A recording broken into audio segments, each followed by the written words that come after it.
যে সকল ভক্ত ভক্তি সহকারে একাদশীর দিনে একাদশ ইন্দ্রিয় ভগবানের উপাসনা করবে, ভগবানের নিকটে থাকবে, ভাগবতের কথা শ্রবণ করবে, এরা কখনো জন্ম যন্ত্রণা পাবে না। এরা এই সংসার থেকে মুক্ত হয়ে গোলক বৃন্দাবনে মুক্তি সেবা করবে। এই জন্য একাদশীর অনন্ত মহিমা রয়েছে। এই জন্য আপনাদের রাঙা চরণে বিশেষ নিবেদন, আপনারা যারা দূর দূরান্ত থেকে এসেছেন একাদশী ব্রত চেষ্টা করবেন যাতে একাদশী ব্রতগুলো করা যায়। একাদশীর মাধ্যম দ্বারাই জগতের পরম মঙ্গলপ্রদ ভক্তি অনেকগুলো অঙ্গ আছে, 64টি অঙ্গ, তার মধ্যে সর্বশ্রেষ্ঠ অঙ্গ হলো একাদশী ব্রত। তাই আপনারা দয়া করে একাদশী ব্রত করবেন। আসুন আজকে একটু চেষ্টা করি আপনাদের রাঙা চরণে বসে আমি আমার অন্তর থেকে ভগবানের কাছে প্রার্থনা করব যাতে আপনাদের এই কর্ণমূলে যেন এই কথাগুলো প্রবেশ করে আপনাদের হৃদয়টাকে পরিশুদ্ধ করে দেয়, যাতে করে এই জন্মমৃত্যু সংসার থেকে মুক্ত হয়ে পরম ভগবত গতি লাভ হয়। মা আপনি একবার বসে সামনে বসে এইসব আর লাড়াড়ি চলবে না, আমার পা আলাদা, এখানে বসে ওইসব কিছু করা যাবে না, বুঝেছেন? আমার কাঁধের ওইসব করা যাবে না, বুঝেছেন? আমরা আজকে দ্বাদশ মহাজনের এক মহাজনের নাম মহাজনের কথা শ্রবণ করব। এই যে দ্বাদশ মহাজন রয়েছে আপনারা জানেন সেই দ্বাদশ মহাজন কারা? তার মধ্যে রয়েছে ব্রহ্মাজি রয়েছেন, তার মধ্যে রয়েছে নারদ, তার মধ্যে রয়েছে শিব, ব্রহ্মার 4 পুত্র সনন্দ, সনাতন, সনত কুমার, এবং রয়েছে দেবহূতি পুত্র কপিল, শামপুত্র মনু, মহারাজ জনক, প্রহ্লাদ মহারাজ, গঙ্গাপুত্র বিষ্ণুদেব, বলি মহারাজ, ব্যাসপুত্র সুখদেব, আর আমি যম। এই 12 মহাজনের এক মহাজনের কথা আমরা শুনবো। ভাগবত আপনারা শুনেন, ঠিক আছে? মহাজনের কথা শুনুন। গর্ভধক্ষায় বিষ্ণুর নাভি পদ্ম থেকে ব্রহ্মাজির জন্ম হয়েছে। ওই যে পদ্ম ফুলটা দেখছেন না, নারায়ণ ঘুমিয়ে রয়েছে অনন্ত শয্যার মধ্যে, আর সেই অনন্ত শয্যায় যে নারায়ণ শুয়ে রয়েছে ওই গর্ভদায় বিষ্ণুর একবারে ওই নাভি থেকে একটা পদ্ম উঠে গিয়েছে।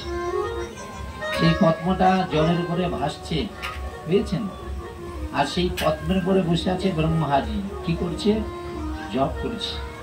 যে নাম ব্রহ্মা জপ করছে, যে নাম কৈলাসে বসে শিব জপ করছে, যেখানে পার্বতী গণেশ জপ করছে, সেই নামে কিন্তু নন্দাই গাছের মানুষের রুচি একটু মনে হয় কম আছে। কি বাড়বে তো নাকি? নাম করবে তো?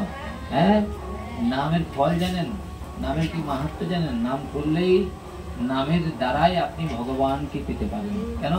যেই নাম সেই কৃষ্ণ, ভজ নিষ্ঠা করি নামের সহিত আছেন আপন শ্রী।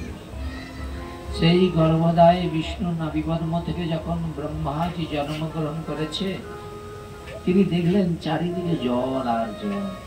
এসব ছিল না ভাই, যে রয়েছে এসব ছিল না। ভগবান বরাহমূর্তি ধারণ করে এই পৃথিবীকে পাতাল থেকে তুলে নিয়ে আসছে, বুঝেছেন? এই হিরণ্যাক্ষর সঙ্গে যুদ্ধ হয়েছিলেন মহারাজের, বুঝেছেন? অনেক কথা, আমি সেদিকে যাচ্ছি না। তো ব্রহ্মাজি জন্মগ্রহণ করলেন শ্বেতবরাহ কল্পে।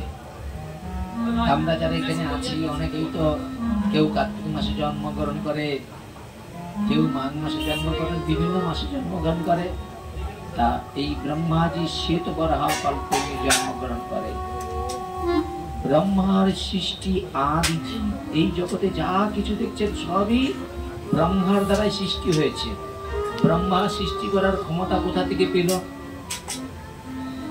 ব্রহ্মা যে সৃষ্টি করলো, সেই সৃষ্টি করার ক্ষমতাটা কোথা থেকে পেল? এই জগতে দেখছেন না, একজন পিতা আর একজন মাতা উভয়ের মধ্যে মিলিত হয়ে সন্তান উৎপন্ন হয় না? হয়নি? হয়তো। কিন্তু এরকম তো পিতা এবং মাতা আছে, ইচ্ছা করলেও কোনো ফসল লাভ করতে পারে না। নাই, ভালো করে বসে, আমার মতো বসে, সব বুঝতে নিয়ে বুঝছে। তো সেই জায়গায় দাঁড়িয়ে ব্রহ্মা কি করলেন? তিনি ব্রহ্মার সব জীব ব্রহ্মার দ্বারাই সৃষ্টি হয়ে গিয়েছে। ব্রহ্মার আদি। আদি বলা হয়েছে কেন? অনেক পুরানো, আদি মানে পুরানো, বুঝেছেন? সেই ব্রহ্মাজি পদ্ম ফুলের উপরে উপবিষ্ট হয়ে তিনি বসে রয়েছেন। আর যে ব্রহ্মা পদ্মের উপরে বসে রয়েছেন তার কতগুলো মস্তক আমরা দেখি? 4টি মস্তক। 4টি মস্তকযুক্ত ব্রহ্মাকে আমরা পদ্ম ফুলের উপরে বসতে থাকতে দেখেছি। এর বেশি আপনারা ব্রহ্মাকে দেখেছেন? আছে জানেন? জানেননি? কিন্তু শাস্ত্রে এরকম বলা রয়েছে অনন্ত কোটি ব্রহ্মাণ্ড রয়েছে। কত? অনন্ত কোটি ব্রহ্মাণ্ড রয়েছে। প্রতিটি ব্রহ্মাণ্ডে একজন করে ব্রহ্মা রয়েছে। অনন্ত কোটি ব্রহ্মাণ্ডে অনন্ত কোটি ব্রহ্মা রয়েছে। যেমন দেখুন, এই যে আপনাদের দৃষ্টান্ত দেই, ধরুন এই গ্রামে কতগুলো ঘর রয়েছে, প্রত্যেকটা ঘরেই তো একজন করে ঘর মালিক রয়েছে, তাদের অনেকজন সদস্য রয়েছে। তাহলে ভাবুন, এইটুকু গ্রামে যদি এতগুলো ঘর হয়, এতগুলো মালিক থাকে, তাহলে অনন্ত কোটি বিশ্ব ব্রহ্মাণ্ডে কতগুলো ব্রহ্মা থাকবে চিন্তা করে দেখুন। শাস্ত্রে বলা রয়েছে 20 মাথার ব্রহ্মা রয়েছে। কত মাথার? 20 মাথার। তাহলে এতদিন জানতাম চতুর্মুখ ব্রহ্মা, আজকে শাস্ত্র বলেছে 20 মাথার ব্রহ্মা রয়েছে। তাহলে আমাদের যে ব্রহ্মাণ্ডটা, তাহলে আমাদের ব্রহ্মাণ্ডের ব্রহ্মার মস্তক হচ্ছে 4টা, তাহলে 20 মাথা যেখানে ব্রহ্মা রয়েছে তার ব্রহ্মাণ্ডটা কত বড় আপনি চিন্তা করবেন। আপনি ঘরে নিয়ে বুঝেছেন? আপনি মাথায় এমনিতে মনে হবে যে এটা মনে ভুল ভালো বলছি, কি? কিন্তু শাস্ত্রের কথা, আমি শাস্ত্র বাইরে কোনো কথা বলবো না। অন্যজন আসবে গল্প করবে শুনে, আমি শাস্ত্রের বাইরে একটা কথা বলবো, ট্রাই করে দেখবে। এবার বলছে 50 মাথার ব্রহ্মা রয়েছে। তাহলে সেই ব্রহ্মাণ্ডটা কত বড় রয়েছে, বুঝেছেন?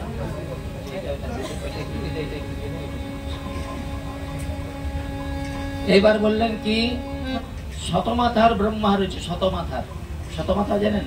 100 মাথা। তাহলে প্রথমে 20 মাথা ব্রহ্মা দেখলাম, হ্যাঁ, প্রথমে চতুর্মাথা দেখলাম, তারপর 20 মাথা, তারপর 50। এখন বলছে 100 মাথার ব্রহ্মা।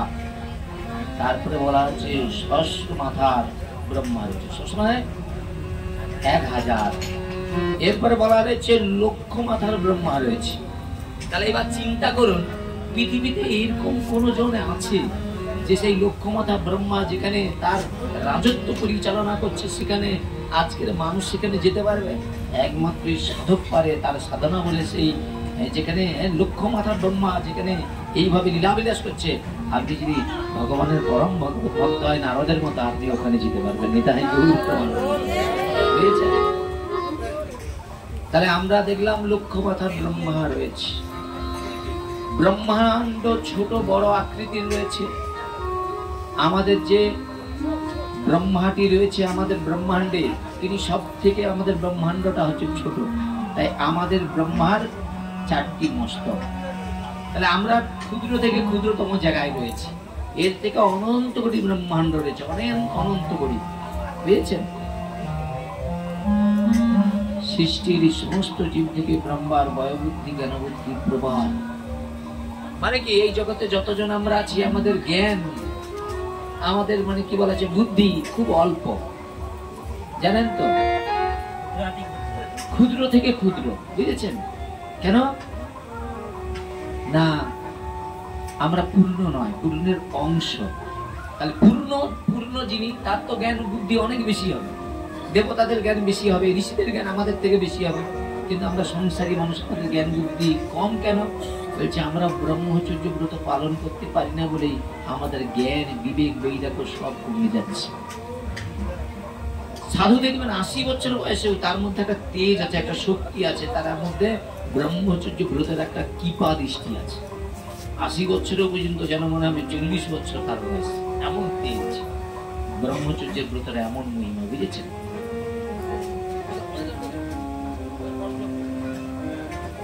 সেই সৃষ্টিকর্তা ব্রহ্মা প্রথমে তিনি চিন্তা করলেন। ব্রহ্মা ওই পদ্মের উপরে বসে আছে, চিন্তা করলেন আমি কোথা থেকে এলাম। মনে মনে চিন্তা করলেন আমি এখানে কোথা থেকে এলাম। আর সেই চিন্তা করতে করতে মনে মনে চিন্তা করছে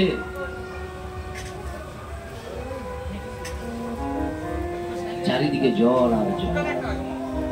কোথাও কাউকে দেখতে পাচ্ছি না, কেবল আমি একা। আচ্ছা বলুন তো, একা একা কি কারো ভালো লাগে? হ্যাঁ, আচ্ছা বলুন তো, আমরা অত দূর থেকে এখানে আসছি কিসের জন্য? এটা তো ঘরে বসে কার্তিক ব্রত মাসে ঘরে বসে পাঠ করতে পারতাম, কিন্তু বলছে যাও বৈষ্ণব চরণে গিয়ে ভগবানের মহিমা গুণ কথা কীর্তন করার কথা বলেছে, বুঝছি। সেই জায়গায় দাঁড়িয়ে ব্রহ্মা মনে মনে চিন্তা করলেন, আমি কোথা থেকে এলাম? আপনার প্রশ্ন করছেন না, আপনি কোথা থেকে এসেছেন এখানে?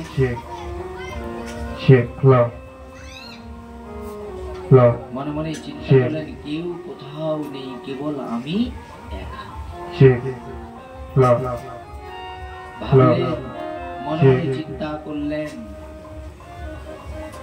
এই যে পদ্ম ফুলটা রয়েছে না, যে পদ্মের উপরে বসে রয়েছি, ওই পদ্ম ফুলের ওই যে নাল রয়েছে না, ওই যে পদ্ম ওই নালগুলো যদি একবার নিচের দিকে নামা যায়, তাহলে আমি আমার জন্ম উৎসর্গ সব জানতে পারবো।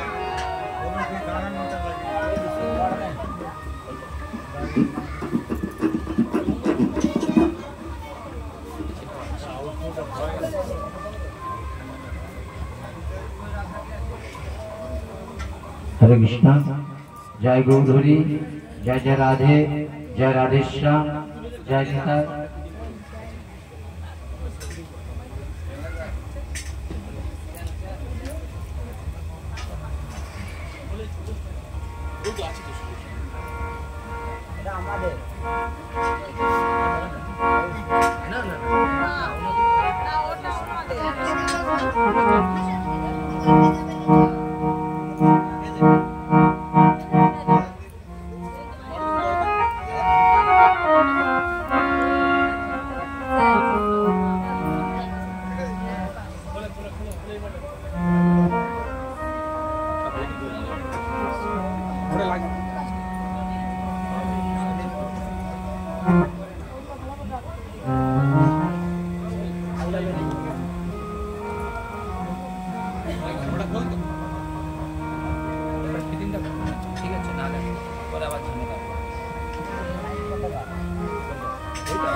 কানে শুনতে পেলে তাহলে বলতে সুবিধা হবে, আর অন্য কিছু নেই।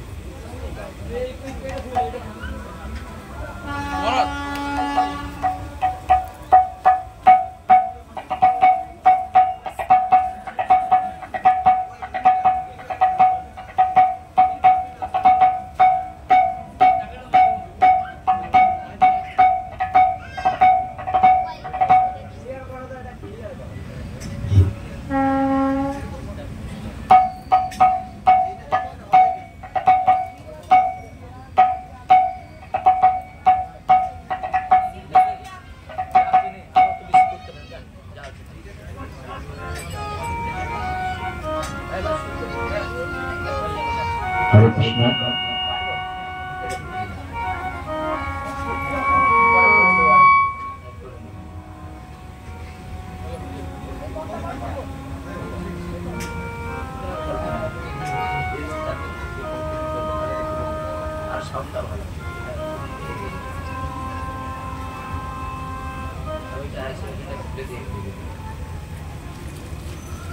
তো সৃষ্টিকর্তা ব্রহ্মা মনে মনে চিন্তা করলেন। কি চিন্তা করলেন? যে এই পদ্মের যে নালটা রয়েছে না, ওই নালটা ধরে যদি নামাচের কানে শোনা যাবে। সামান্য কিন্তু আমার কানে দরকার।